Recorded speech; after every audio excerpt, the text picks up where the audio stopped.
Bienvenue à nouveau dans l'émission. Nous sommes rejoints aujourd'hui par Ramzi Ezzeldin. Ramzi, ambassadeur à la retraite, ancien secrétaire général adjoint des Nations Unies et envoyé spécial adjoint pour la Syrie.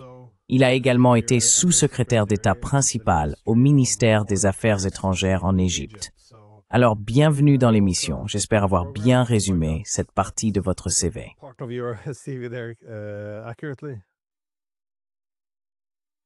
Merci beaucoup. Oui, c'est tout à fait exact. L'une des raisons pour lesquelles je tenais vraiment à vous parler aujourd'hui, c'est à cause de toutes ces grandes perturbations que nous observons au Moyen-Orient, qui semblent toutes interconnectées. Un bon point de départ, je suppose, serait Israël, puisque cela touche souvent à de nombreuses questions dans la région. Comment voyez-vous la possibilité que ce conflit perturbe une zone plus large et alimente l'instabilité dans des pays comme l'Égypte, la Jordanie ou ailleurs?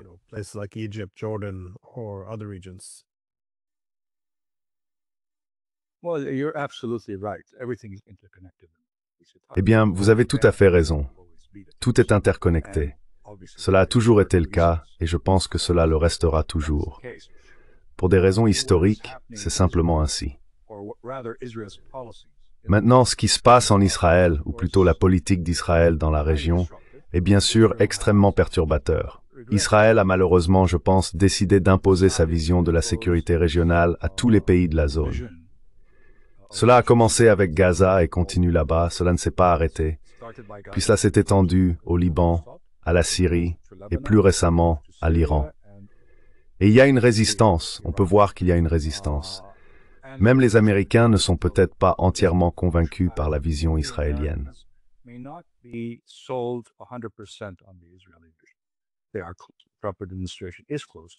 Notre administration actuelle est proche d'Israël, mais on peut constater certaines divergences, et je pense que c'est assez important.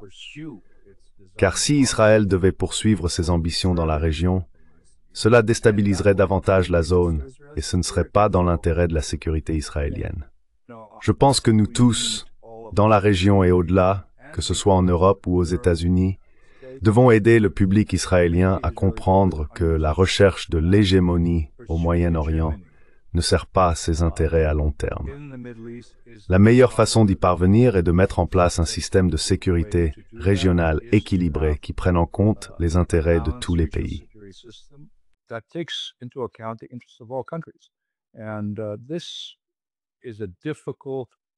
Et c'est une tâche difficile à accomplir. Je veux dire, tout le monde dans la région reconnaît que la question palestinienne est au cœur de l'instabilité. Avant 2023, Israël avait réussi à convaincre beaucoup de gens, à la fois dans la région et au-delà, que la question palestinienne n'était pas le conflit le plus important au Moyen-Orient et qu'il existait de nombreux autres problèmes. On pouvait en réalité avoir la paix et la stabilité au Moyen-Orient sans résoudre la question palestinienne. Je pense que les événements de Gaza ont essentiellement enterré cet argument pour de bon. Nous devons donc agir à ce sujet.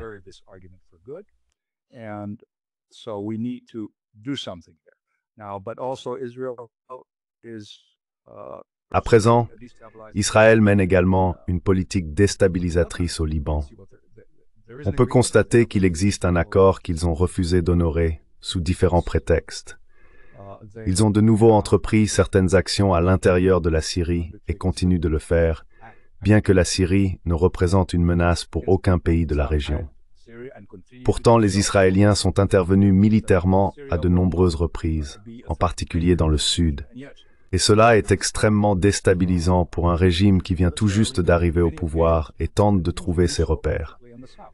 Les Israéliens, assurément par leurs actions, n'aident pas. Et puis il y a l'Iran.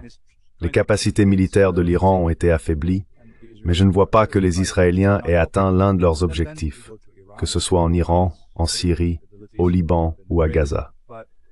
On peut les examiner un par un, et l'on verra qu'ils n'ont pas atteint leur but.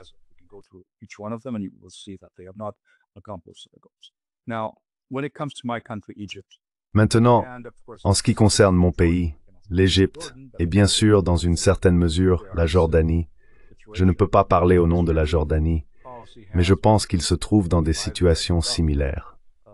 La politique israélienne, sous le gouvernement actuel, a consisté à déplacer les Palestiniens. Peu importe ce qu'ils disent, je pense que la politique a prouvé, à maintes reprises, qu'ils souhaitent déplacer autant de Palestiniens que possible, en rendant leur vie insupportable, à la fois à Gaza et en Cisjordanie. Et tout déplacement des Palestiniens affecte la sécurité nationale égyptienne. Nous avons été très clairs sur le fait que nous soutiendrons les Palestiniens dans leurs revendications pour une patrie, pour un État indépendant. Mais les accepter à l'intérieur de l'Égypte reviendrait en réalité à être complice des desseins israéliens qui visent essentiellement à mettre fin à la possibilité d'un État palestinien.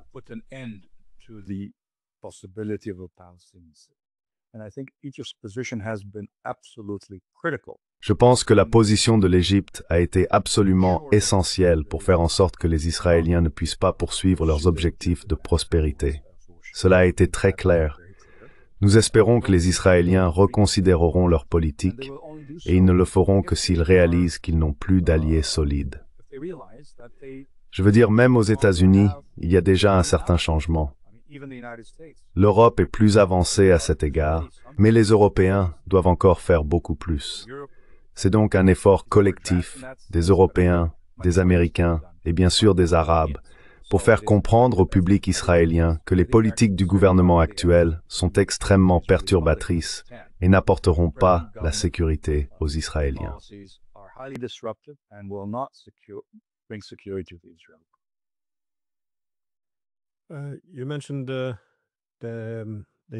Vous avez mentionné les interventions d'Israël dans le sud de la Syrie. Mais quelle est la situation générale en Syrie? Dans quelle mesure la situation est-elle stable maintenant, avec le nouveau gouvernement dirigé par Jolani depuis qu'Assad a été écarté du pouvoir?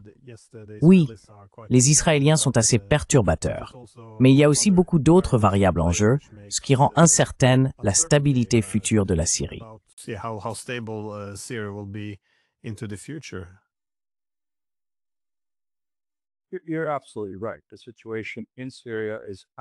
Tu as tout à fait raison. La situation en Syrie est extrêmement instable, mais les actions d'Israël n'aident pas le gouvernement à stabiliser le pays. Tu parles de neutraliser tout le sud de la Syrie. Et la Syrie, comme tout pays dans le monde, a besoin d'une armée fonctionnelle et efficace, ce qu'elle n'a pas en grande partie à cause de ce qu'ont fait les Israéliens. Ils ont essentiellement détruit tous les atouts militaires dont la Syrie disposait.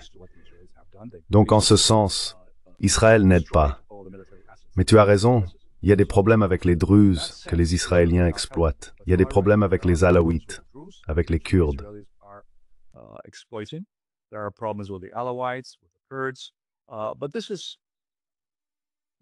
Mais c'est quelque chose qui doit être résolu avec le temps. Le gouvernement a fait quelques progrès, mais à mon avis, ce n'est pas suffisant. Il doit en faire davantage. Et je pense qu'il commence enfin à comprendre qu'il doit vraiment en faire plus. Nous devons donc lui accorder le bénéfice du doute, mais nous devons aussi continuer à le pousser à prendre les bonnes décisions, à devenir une société inclusive, un régime qui inclut tout le monde. On ne s'attend pas à ce que cela se produise en peu de temps. Nous parlons d'environ 1 an, environ 11 mois, depuis que le gouvernement actuel est arrivé au pouvoir. Et avant cela, il y avait un régime en place depuis 50 ans, avec toutes ses difficultés et ses problèmes.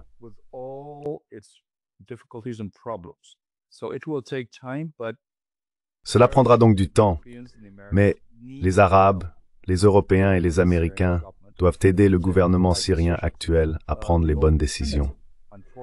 L'alternative, malheureusement, est bien pire, dans le sens où, s'il y a un effondrement en Syrie, cela entraînera une déstabilisation dans toute la région, et cela doit être évité. Je pense donc que la seule chose à faire, et que la plupart des pays poursuivent actuellement, est de mettre en place des garde-fous qui orienteront et garantiront que le gouvernement syrien actuel avance dans la bonne direction, sans excès, et veille à ce que la Syrie soit pour tous. Ce n'est pas facile. Comme je l'ai dit, cela prendra du temps, mais l'alternative serait bien pire.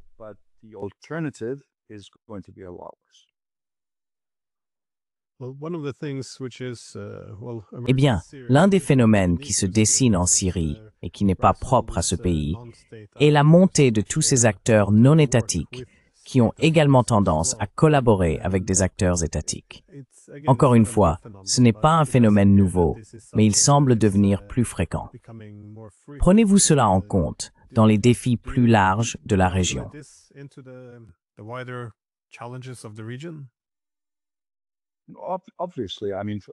Évidemment, je veux dire, on en trouve en Syrie, au Liban, en Irak, et c'est assez préoccupant. Donc oui, en Syrie, avec les acteurs non étatiques, nous avons tous ces groupes armés qui font partie de la coalition qui gouverne actuellement le pays. Certains d'entre eux ne répondent pas au président, ils poursuivent leurs propres objectifs. Ce sont pour la plupart, comme vous le savez, des groupes armés qui semblent faire partie de la coalition au pouvoir. Et ils doivent, comme je l'ai dit, être intégrés à l'armée. Le gouvernement a annoncé qu'il s'en occupait, mais cela ne s'est pas vraiment concrétisé de manière efficace. Ou alors ils doivent simplement être complètement démantelés. Personne ne veut accueillir ces ressortissants qui se trouvent en Syrie au sein de groupes armés. Donc il faudra trouver un moyen, peut-être de les maintenir en Syrie, mais sans qu'ils fassent partie d'un groupe armé. Il faudra trouver une solution. Et c'est au gouvernement de le faire, avec l'aide des agences internationales.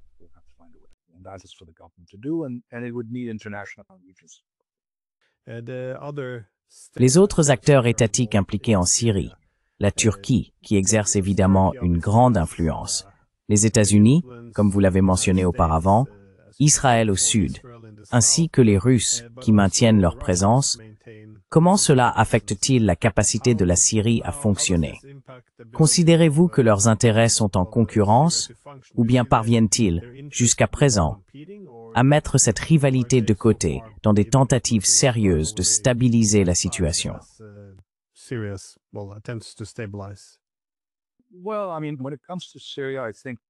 Eh bien, je veux dire, en ce qui concerne la Syrie, je pense que les États-Unis et Israël ont des intérêts communs.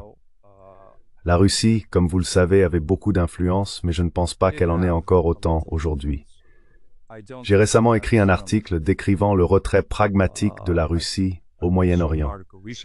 Ce n'est pas seulement en Syrie, la Syrie est là où elle a le plus souffert, mais aussi sur la question palestinienne, sur l'Iran et au Liban. La Russie a désormais ses propres priorités en dehors du Moyen-Orient. Donc je ne pense pas qu'elle soit en position d'influencer les choses à ce stade. L'intérêt principal de la Russie aujourd'hui est de maintenir ses deux bases militaires. Et jusqu'à présent, il semble qu'elle conserve encore un certain contrôle sur les nouveaux arrangements qui seront mis en place.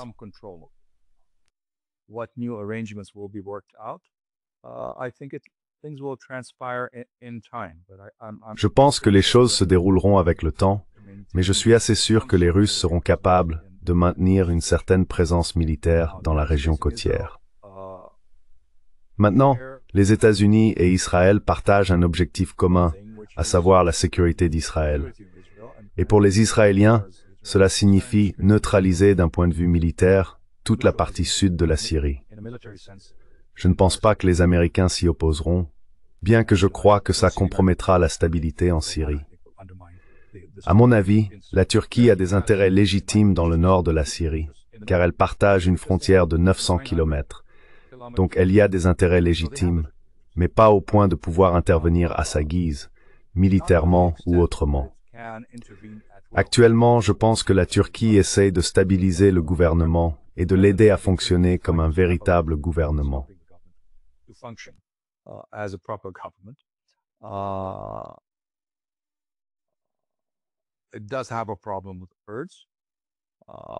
Il y a effectivement un problème avec les Kurdes.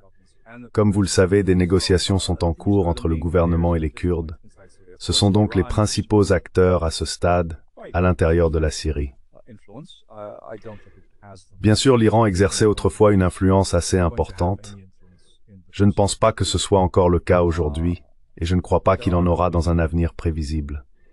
Il existe des agendas concurrents. Les Turcs et les Israéliens, à mon avis, suivent de très près les politiques de l'un et de l'autre. Car il pourrait y avoir, et je pense qu'aucun des deux ne le souhaite, mais cela pourrait arriver, une sorte d'affrontement militaire à l'intérieur de la Syrie. Ce ne serait dans l'intérêt d'aucun des deux pays, ni certainement de la Syrie, mais cela reste une possibilité. Les pays arabes, eux, ont intérêt à une Syrie stable et forte, mais ils doivent faire face à la concurrence des autres pays.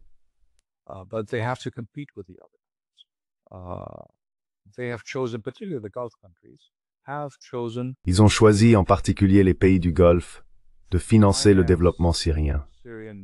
Je ne pense pas qu'ils iront au-delà de cela, et c'est absolument essentiel si l'on veut de la stabilité. La situation est incertaine. Il existe différents intérêts qui peuvent s'opposer dans certains cas, mais au final, je pense que tout le monde, à l'exception d'Israël, je veux dire, il faut le dire, les Israéliens ont clairement indiqué qu'ils voulaient une Syrie faible et qu'ils pouvaient vivre avec une Syrie divisée.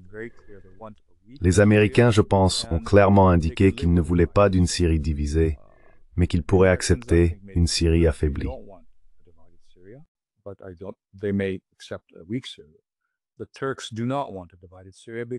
Les Turcs ne veulent pas d'une Syrie divisée, car cela soulèverait immédiatement la question des Kurdes. Les Arabes ne veulent pas non plus d'une Syrie divisée, car cela aurait des répercussions régionales pour la Jordanie, l'Irak, le Liban, et ainsi de suite. Donc, comme je l'ai dit plus tôt, je pense que nous devons tous travailler ensemble, à la fois les puissances régionales et les grandes puissances. Les États-Unis et la Russie, espérons-le, pourront trouver un terrain d'entente. Quant à la Chine, elle a des intérêts économiques, mais je ne pense pas qu'elle les poursuive de manière agressive pour le moment. Je pense qu'elle attend que la situation se stabilise avant de pouvoir se lancer, pour ainsi dire.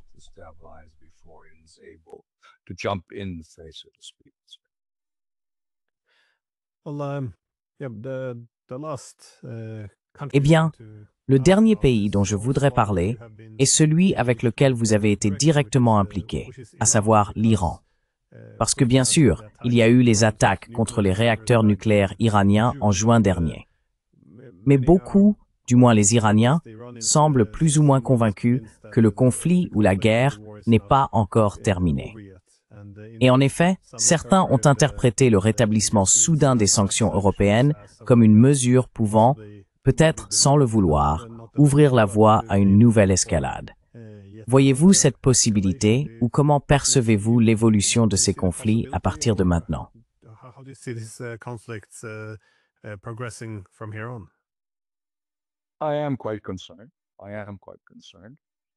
Je suis assez inquiet.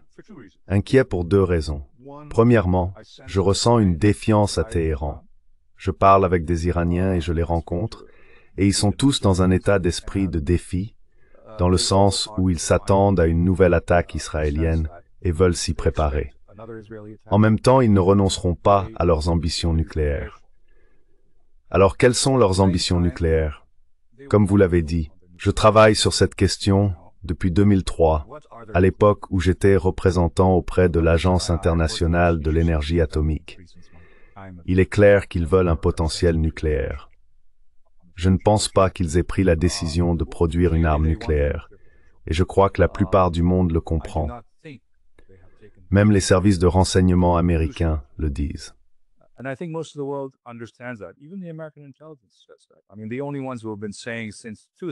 Je veux dire, ce sont les seuls qui disent depuis 2003, donc pas maintenant, depuis 2003, que les Iraniens sont à quelques mois de produire une arme. Cela fait 22 ans. C'est donc une des raisons pour lesquelles je suis inquiet, car je ne pense pas que les Iraniens feront preuve de beaucoup de flexibilité. Ils veulent un autre accord. Ils sont prêts, et je pense qu'ils négocient avec les Américains. Cela préserverait un certain nombre de choses que les Américains ont dit ne pas vouloir. Par exemple, l'enrichissement. Je ne pense pas qu'ils y renonceront. Peut-être trouverons-nous un moyen d'arrondir les angles sur cette question, mais ils n'abandonneront jamais le droit à l'enrichissement. Les Israéliens ne seront à l'aise que s'il y a un changement de régime en Iran.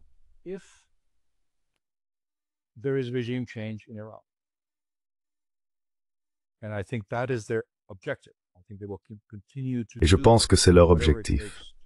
Je pense qu'ils continueront à faire tout ce qu'il faut pour garantir un changement de régime en Iran. Maintenant, une action israélienne entraînera-t-elle un changement de régime en Iran? Au contraire. Je vois les gens, comme vous le savez, se rallier au drapeau. Vous pouvez avoir des inquiétudes ou des réserves concernant le régime iranien, mais seuls les Iraniens changeront ce régime. Et je ne vois aucun appétit ni intérêt à le faire à ce stade. Je n'exclus donc pas la possibilité d'une autre attaque israélienne, car les Iraniens sembleront ne pas coopérer suffisamment, à moins qu'ils ne commencent à négocier avec les Américains.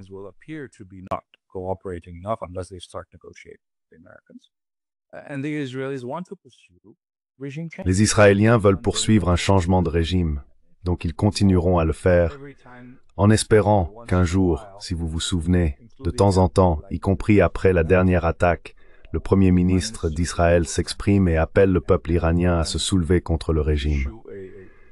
Donc c'est là, et ils ne se sentiront à l'aise que s'il y a un changement de régime, ce dont je ne sais pas s'il se produira ou non.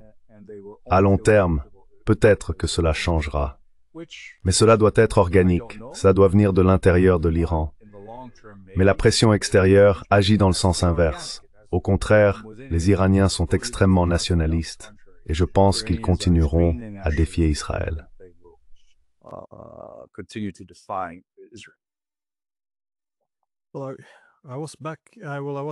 Eh bien, j'étais à Téhéran en mai dernier, un mois avant l'attaque contre leur réacteur nucléaire. Nous avons pu parler avec certains de leurs responsables lorsque j'ai visité l'une des installations nucléaires. Ils ont souligné que leur principale préoccupation était de montrer qu'ils étaient toujours disposés à faire preuve de transparence, à prouver qu'ils ne cherchaient pas à se doter d'armes nucléaires. Mais les Américains, en particulier, cherchaient toujours à inclure de nombreuses questions géopolitiques, ce qu'ils considéraient comme une forme de capitulation, des limitations sur leurs missiles balistiques, sur leurs partenariats étrangers. On leur disait qu'ils ne devaient entretenir aucune relation avec le Hezbollah, le Hamas ou le Yémen. Penses-tu qu'il y ait une certaine souplesse de l'autre côté, de la part des États-Unis, pour isoler essentiellement la question nucléaire en tant que telle? Car il semble que ce serait nécessaire pour parvenir à de nouveaux accords.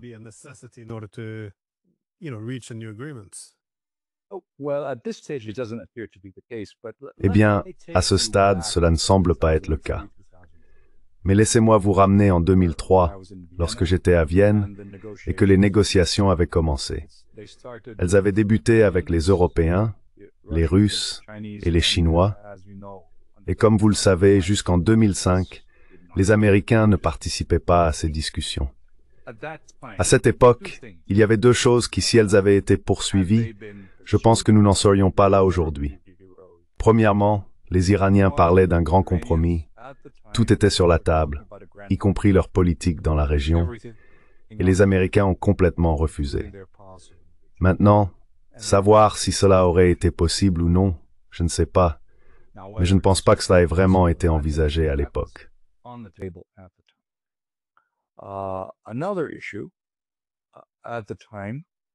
Un autre sujet à l'époque concernait une proposition du directeur général de l'AIA, le Dr El-Baradei. Il avait présenté un plan selon lequel l'Iran se limiterait à un projet pilote avec 50 centrifugeuses, pas plus. Les Iraniens avaient indiqué leur accord, mais cela fut refusé par l'autre partie. Pouvez-vous imaginer si cela avait été accepté à l'époque? Où nous en serions aujourd'hui? Maintenant, les Iraniens disposent de milliers et de milliers de centrifugeuses de nouvelle génération. Il semble donc que les Américains soient déterminés sur deux points. Le premier est l'absence d'enrichissement, ce qui, à mon avis, ne sera pas accepté par l'Iran. Il en a le droit, c'est un membre du TNP. Ils ont le droit d'enrichir, à condition que ce soit sous les garanties de l'AIEA. Ils ont accepté cela, et je pense que selon moi c'est suffisant.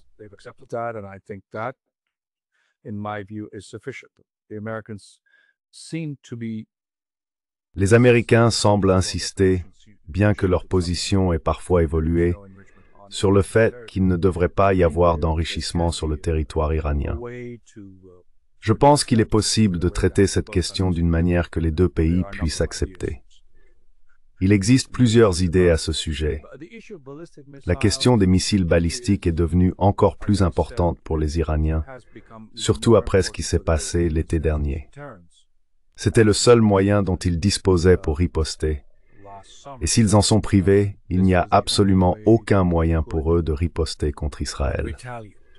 Je ne suis donc pas sûr qu'ils soient prêts à faire des compromis à ce sujet, à moins de recevoir des garanties absolues des États-Unis, et peut-être même au-delà, que cela ne se reproduira pas. Or, je ne suis pas certain que les États-Unis soient en mesure de le faire.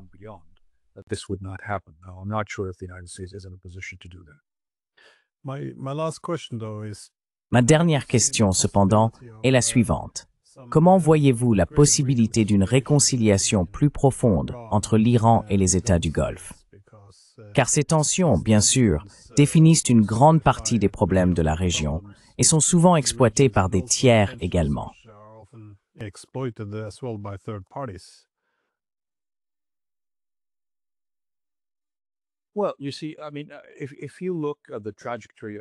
Eh bien, voyez-vous, si l'on observe la trajectoire des relations irano-golfiques, en fait, non seulement avec le Golfe, mais aussi avec l'Égypte, au cours des 2 ou 3 dernières années, je pense qu'elle a été positive, et je crois qu'elle continuera dans cette direction.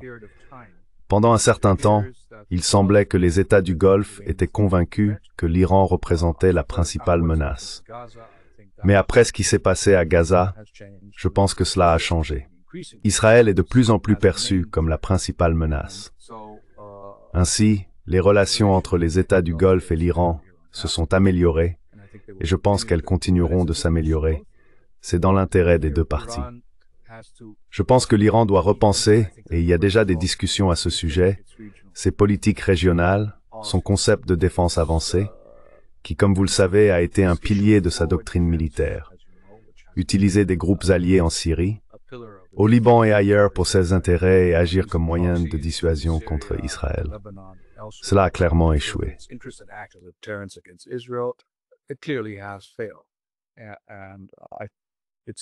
Et je pense qu'il est dans l'intérêt de l'Iran d'entretenir de bonnes relations avec tous ses voisins arabes et de coopérer à l'établissement d'un système de sécurité régionale qui prenne en compte les intérêts de tous les pays, certainement ceux de l'Iran, des pays arabes et de la Turquie. Et j'ai toujours dit qu'en fin de compte, Israël aussi pourrait en faire partie lorsqu'il aura inversé sa politique. Lorsque Israël ne cherchera plus à imposer sa propre vision de la sécurité régionale et à agir en hégémon. Je pense que ça serait possible à terme, à condition qu'Israël change effectivement sa politique. Donc oui, je pense que les relations entre l'Iran et les pays arabes en général continueront de s'améliorer, car c'est dans l'intérêt des deux parties.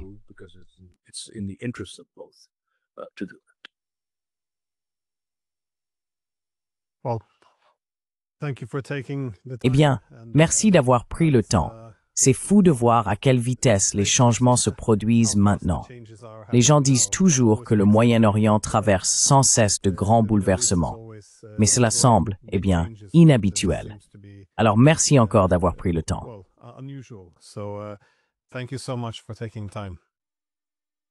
Merci beaucoup de m'avoir invité, merci.